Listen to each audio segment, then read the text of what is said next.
Hi everyone, एजी point में आप सभी का स्वागत है। तो आज का हमारा जो सेशन है यह किसी पढ़ाई और लिखाई से संबंधित नहीं है। हमारा जो सेशन है वह वर्तमान समय की परिस्थितियों में हम लोगों के युवा के साथ जो वर्तमान समय के अधिकार हनन का परिस्थितियाँ हो रही है उसके बारे में आज हम लोग क्लासेस को स्टार्ट करने वाले हैं। और उसके बारे में जो वर्तमान समय में चल रहा है सबसे बड़ा मुद्दा है speak up for SSC and railway, यानी रेलवे और एसएससी के लिए जो ट्विटर पर हैशटैग चल रहा है उस हैशटैग में हमें बोलना है क्या, हमें speak up for SSC and railway का हैशटैग लगाना है। साथ ही साथ एनटीपीसी जिसके फॉर्म को डाले हुए लगभग 1.5 साल हो गया, उसके एग्ज़ाम डेट अनाउंस हो, इसके लिए हमें हैशटैग लगाना है। और उसमें माननीय रेल मंत्री को पीयूष गोयल जी को क्या करना है, उसमें टैग करना है, ठीक है।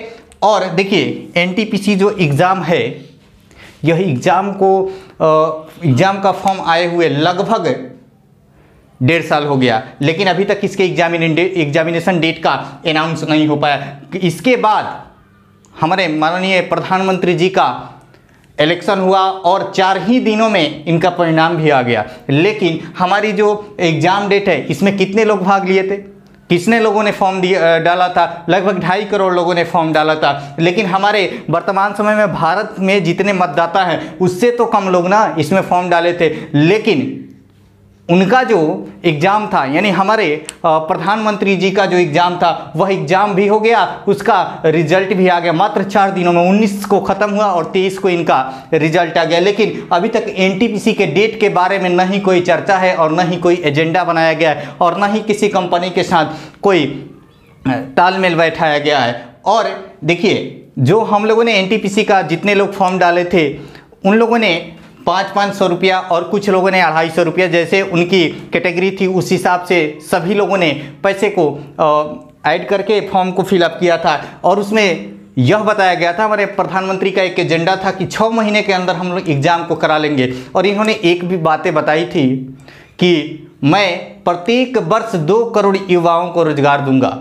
इन्होंने रोजगार तो दिया, जरूर दिया रोजगार, कोई नहीं कह सकता है कि इन्होंने रोजगार नहीं दिया। हमारे प्रधानमंत्री साहब ने रोजगार नहीं दिया ऐसा नहीं कहा जा सकता है, लेकिन इन्होंने रोजगार दिया तो किस क्षेत्र में रोजगार दिया? इन्होंने रोजगार दिया पकौड़े बनाने के लिए और खिलौने बनाने के लिए इन्होंने रोजगार दिया। जितने भी रोजगार दिया इन्होंने, ये सभी रोजगार 2 करोड़ रोजगार दिया, लेकिन इन्होंने कौन सा रोजगार दिया?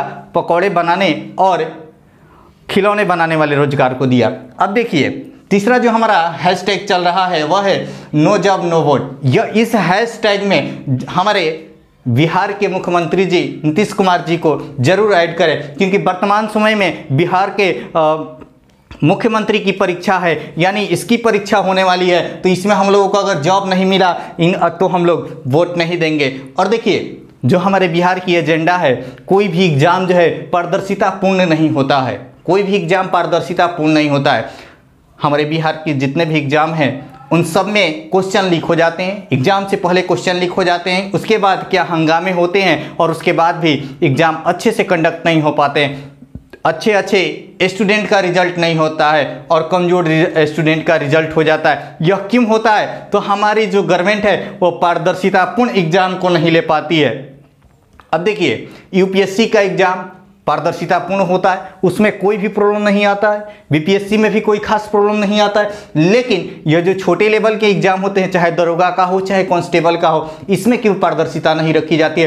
क्यों स्टूडेंट के कार्बन कॉपी को नहीं दिया जाता है? क्यों क्वेश्चन को नहीं दिया जाता है? और देखिए जब कार्बन कॉपी आपके पास नहीं आएगा तो आप क्या कर सकते हैं? कुछ नहीं कर सकते हैं, पता ही नहीं चलेगा कि आपने कितने क्वेश्चन को सॉल्व किया। और रहना है जब तक हमारी गवर्नमेंट, हमारी स्टेट गवर्नमेंट जिस भी एग्ज़ाम का फॉर्म निकाले तो उस एग्ज़ाम के साथ साथ इसका डेट अनाउंस करे कि इतने दिनों के अंदर में एग्ज़ाम होंगे। अगर ऐसा नहीं करे तो हमें पता ही नहीं चलेगा। देखिए जो बीएसएससी का एग्ज़ाम था 2014 में प्री हुआ था, 2020 में मेंस हो रहा है। अब बताइए कि 5 वर्षों में जब हमारे एग्जाम के प्री और मेंस होंगे तो युवाओं की स्थिति क्या हो जाएगी? स्नातक स्तरीय बीएसएससी का जो एग्जाम का फॉर्म फिलअप किया गया था उसका आज तक अभी एग्जाम भी नहीं हुआ है। प्री क्या उसका प्री तो भी तो हुआ इंटर स्तरीय का, लेकिन जो ग्रेजुएशन स्तर का था उसका प्री भी नहीं हुआ। तो ऐसी स्थिति है हमारे वर्तमान समय के बिहार की स्थिति। जो बिहार गवर्नमेंट है, माननीय नीतीश कुमार जी जिसके मुख्यमंत्री है, वहाँ की स्थितियाँ कैसी है, यह सभी आप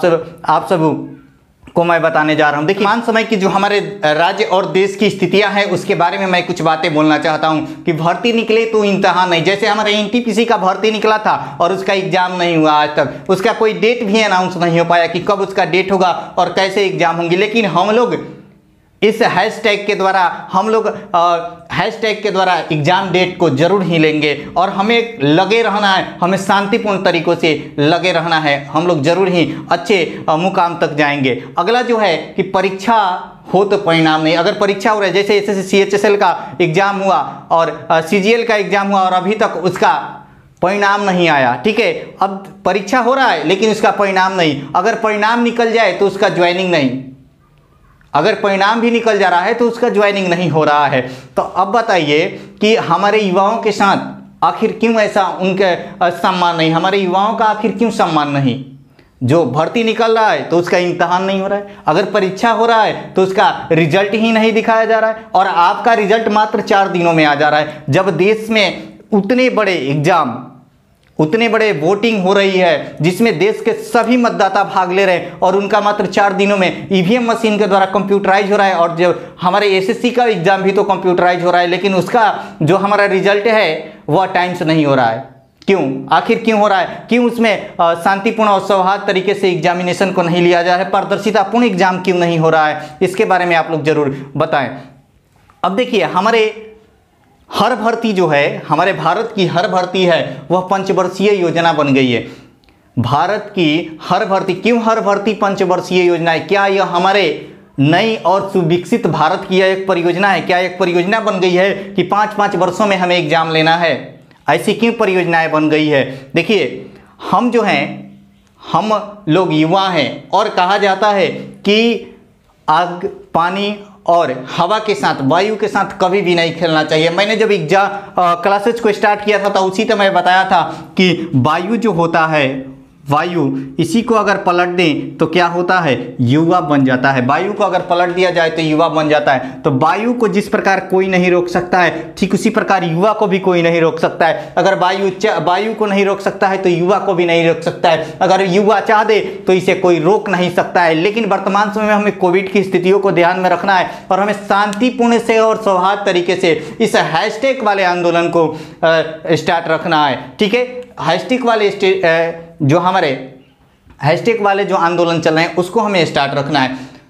और जो हमारे बिहार सरकार हैं, इनके रेवेन्यू वसूलने की जो हमारी शैली है उसको बताने जा रहा हूँ। स्टेट एनटीपीसी वाले तो सबने बता दिया है कि इन्होंने क्या किया था, 100 रुपये के बदले 500 रुपये लिया था और ये भी बताया था कि जो लोग एग्जाम दे देंगे उनके 400 रुपये वापस कर दिए जाएंगे और जो नहीं देंगे उनके तो क्या होगा, उनका रेवेन्यू, उनके पैसे तो रख लिए जाएंगे। साथ ही साथ इन्होंने क्या किया, उस पैसे को लगभग 1.5 साल तक रखा, 1000 करोड़, क्योंकि 500 और कुछ जो कम कैटेगरी वाले होंगे, SC ST वाले होंगे, उनके 250 लगे होंगे, तो वह 500 और 250 वाले जो पैसे हैं उस पैसे लगभग 1000 करोड़ रुपए हुए। उसे किसी भी बैंक का पुनरुत्थान हो सकता है। कोई भी बैंक जो कि घाटे में जा रही है वह अच्छे लेवल पर आ सकती है। इस बात को ध्यान में रखिएगा। और जो हमारी बिहार गवर्नमेंट है उसके जो पैटर्न है उसको समझिए। यह हमारी जो बिहार गवर्नमेंट है यह क्या करे, अभी फॉरेस्ट गार्ड और फॉरेस्टर 2 पदों की रिक्तियों के लिए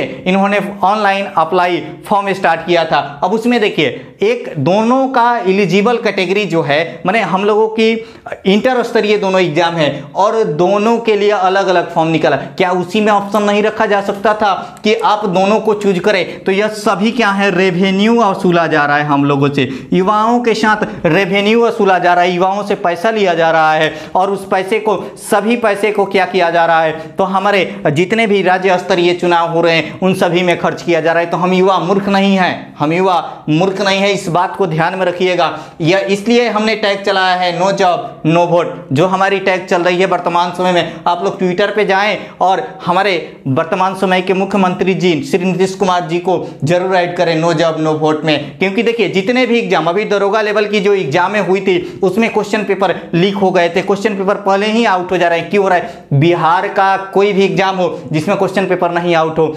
कोई भी एग्जाम जो है पारदर्शितापूर्ण हमारी गवर्नमेंट नहीं करा पा रही है। आखिर क्यों नहीं करा पा रही है? इसका कारण तो बताए। हमें 3-4 चीज़ें चाहिए बिहार गवर्नमेंट से। एक तो एग्जाम पारदर्शितापूर्ण होना चाहिए, साथ ही साथ उस एग्जाम की क्या होनी चाहिए, हमें जो हमने बनाया उसका कार्बन कॉपी दे, कार्बन कॉपी चाहिए ताकि हमारे पास यह अधिकार रहे कि हम लोग पूछ सके और उसके बाद कार्बन कॉपी देने के बाद आंसर शीट जारी करें। जब तक आंसर शीट नहीं जारी करेगा तब तक स्टूडेंट कैसे समझ पाएगा कि हमने कितना सही और कितना गलत बनाया। हमें कार्बन कॉपी चाहिए, साथ ही साथ हमें आंसर शीट चाहिए। जो हमारी बिहार गवर्नमेंट है कोई भी एग्जाम ले, सबसे पहले जब उसका फॉर्म निकले तो साथ ही साथ उसका डेट अनाउंस होना चाहिए। उस एग्जाम के होने के पश्चात हमें उसकी कार्बन कॉपी और आंसर शीट चाहिए। आंसर शीट यानी आंसर शीट जारी होने चाहिए ताकि हम लोग अपने कार्बन कॉपी से मिलाएं कि हमने कितना बनाया, इसकी जानकारियाँ होनी चाहिए। और जो हमारा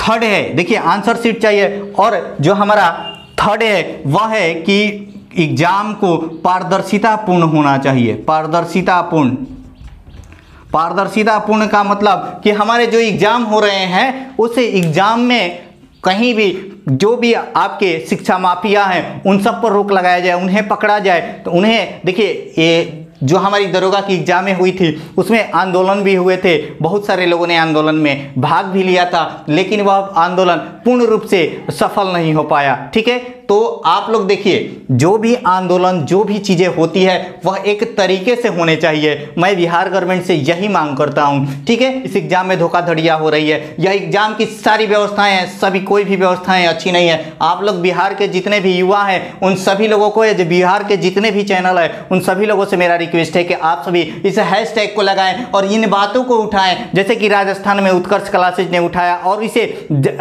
जन अधिकार याचिका में कन्वर्ट करा करके उसे बताया था कि यह राजस्थान सरकार जो है उसे मानने, राज्य सरकार को मानने के लिए वायदे कर दिया था उत्कर्ष क्लासेज ने। तो आप सभी जितने भी बड़े यूट्यूबर्स हैं, जितने भी चैनल्स, अगर सभी लोग इस बात पर ध्यान दे दें तो एक ना एक दिन जरूर ही यह बातें सामने आएंगी। आपको कार्बन कॉपी जारी करना पड़ेगा, साथ ही साथ आंसर शीट और पारदर्शितापूर्ण एग्जामें होनी चाहिए, और एक समय सीमा निर्धारित करना है आपको कि हमें जब भी फॉर्म निकालें, कोई भी फॉर्म हो भारतवर्ष का, उसका एक डेट, एग्जाम डेट, साथ ही साथ जैसे कि आपके जब इनका एग्जाम होता है यानी जब हमारे देश में चुनाव होता है तो सब कुछ एक ही बार में शेड्यूल निकल जाता है कि इतने दिनों में चुनाव हो जाना है, इतने दिनों में सारे उसके कार्यों को संपन्न करा देना है। लेकिन जब युवाओं की बात आती है तो हम लोगों के बातों को कोई ना ही डेट निकाला जाता है, ना ही कोई अनाउंसमेंट किया जाता है, और अंततः क्या होता है कि युवाएं उसकी इंतजार करते करते, एग्जाम डेट के इंतजार करते करते, ज्वाइनिंग के परिणाम की इंतजार करते करते और ज्वाइनिंग का इंतजार करते करते अंत में तैयारियां को छोड़ देते हैं, तैयारी को छोड़ देते हैं। यहाँ तक कि एग्जाम में, हमारे रेलवे के एग्जाम में क्वेश्चन तक गलत आता है, और उसका अगर किसी को प्रूफ चाहिए तो हमसे जरूर संपर्क करें, हमारा नंबर भी है, वहाँ संपर्क करें। मैं बताऊँगा कि कहाँ क्वेश्चन गलत आते हैं, और उस क्वेश्चन को सही कराने के लिए भी युवाओं से पैसे लिए जाते हैं। तो ये सारी जो व्यवस्थाएँ हैं, ये सारी व्यवस्थाएँ हमारे युवाओं से रेवेन्यू वसूलने की व्यवस्थाएं हैं। आप फिर उसको सही करेंगे, युवा से रेवेन्यू लेंगे, और उस पैसे को रिटर्न तक नहीं किया जाता है, मैंने देखा है। ठीक है, अब देखिए हमारे जो बिहार गवर्नमेंट है उसको जरूर हैशटैग करें, और जितने भी बिहार के चैनल है उन सबों से रिक्वेस्ट है कि आप सभी लोग जरूर अपने हैशटैग में लगाएं कि कार्बन कॉपी जरूर जारी करें, ताकि युवाओं को पता चल सके, जो हमारे एस्पिरेंट्स हैं एग्जाम के, उन्हें पता चल सके कि हमने कितने बनाया है, और उसका एग्जाम का आंसर शीट जारी किया जाए ताकि सभी युवाओं को पता चल सके। यह हमारा अधिकार है, और हमारा प्रीएम्बल कहता है कि हम भारत के लोग, भारत को संपूर्ण प्रभुत्व संपन्न समाजवादी लोकतंत्र, जब हम नहीं चाहेंगे, हमारी यह अधिकार तो हमें ही मांग करना पड़ेगा। कोई भी न्यूज चैनल यह नहीं दिखा रहा है, ओनली रवीश कुमार को, एनडीटीवी के जो रवीश कुमार हैं उनको छोड़ करके कोई भी न्यूज चैनल नहीं दिखा रहा है, ना ही कोई भारतवर्ष का कोई प्रबुद्ध नेता इस बातों को संसद में उठाया है, और ना ही राज्य सरकार का कोई प्रतिपक्ष या विपक्ष या पक्ष का नेता इस बात को राज्य विधानमंडल में उठाया है, इस पर कोई ध्यान नहीं दे रहा है। जब तक हमारी अधिकार है, हम मांग नहीं करेंगे तो यह जो है हमें नहीं मिलने वाला है। और यह नहीं है कि यह केवल हमारी है, आने वाले जितने भी लोग हैं, जितने लोग YouTube का इस्तेमाल करते हैं, जितने लोग ट्विटर को देखते हैं, वे सभी लोग न्यूज़ चैनल को बाइकाट करें। साथ ही साथ और जिनको भी ये बातें खराब लग रही है वे लोग कमेंट ना करें, वे लोग इस वीडियो को आप लोग स्किप करके आगे बढ़ सकते हैं, ठीक है। तो चलिए देखिएगा, हमारा जो लास्ट है कि बस करो मजाक अब, युवा मांगे हिसाब। अब हमें हिसाब चाहिए, हमें जो भी कार्य हो रहा है ना, हमें हमारे संबंधित जो एग्जाम से संबंधित आपने डेट अनाउंस कर दिया, यह नहीं बताया कि 2014 का एग्जाम का प्री और 2020 में उसका मेंस हो रहा है, इतने दिनों तक युवा करेगा क्या करेगा? वहीं जो प्रधानमंत्री की पकौड़े और खिलौने वाली योजनाएं हैं उसी को ना करना पड़ेगा। देखिए, बस करो मजाक अब, युवा मांगे हिसाब। अब बात करो, संवाद करो, यानी हम लोगों से बात किया जाए। आप सामने तो आकर कुछ बोलिए, माननीय मुख्यमंत्री जी और माननीय प्रधानमंत्री जी, आप सामने तो आकर कुछ बोलिए कि इसके लिए यह कार्य किया जाएगा। पूरे देश स्तर पर सभी स्टडी चैनल, सभी युवा, देखिए भारत जो है सबसे बड़ा युवा वाला देश है, विश्व का सबसे बड़ा युवा जो है भारत में ही है, सबसे सर्वाधिक युवा भारत में ही है। और यहाँ पर युवाओं से संबंधित एक आंदोलन चल रहा है और आप सभी लोग चुप बैठे हुए हैं। बात करो, संवाद करो, दो हमारे शब्द प्रश्नों का जवाब। अब हमारे प्रश्नों का जवाब दिया जाए, हमारे प्रश्नों को जरूर ही लागू किया जाए। यह पारदर्शितापूर्ण एग्जाम अवश्य ही होंगे, यह हम लोगों का अधिकार है, ताकि जो अच्छे एक्सपीरियंस हैं, इससे शिक्षा माफियों से हम लोगों को मुक्ति मिल सके। तो आज के सेशन को हम यहीं एंड करते हैं, फिर हम अगले सेशन में जरूर मिलेंगे। और केवल आंदोलन से ही काम नहीं चलने वाला है, हमारी क्लासेज भी होंगी और साथ साथ यह आंदोलन भी चलता रहेगा, ताकि युवा जितने भी लोग हैं वे सभी क्लास पढ़ते रहें और आंदोलन में भाग लेते रहें। तो आज के सेशन को यहीं एंड करते हैं। जय हिंद, जय भारत।